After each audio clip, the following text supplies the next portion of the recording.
Hi everyone, welcome to my channel.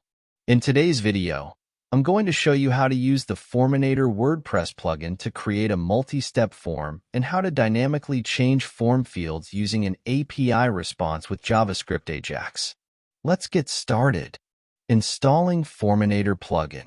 First, we need to install the Forminator plugin. To do this, go to your WordPress dashboard, hover over Plugins, and click Add New and install it, creating a multi-step form. Next, let's create a multi-step form. In the WordPress dashboard, hover over Forminator and click on Forms. Add the fields you need by dragging them from the left panel to the form area. Adding form to a page. Give your page a title, then paste the shortcode you copied earlier into the content area. Click Publish to make the page live. Changing form fields with API and AJAX.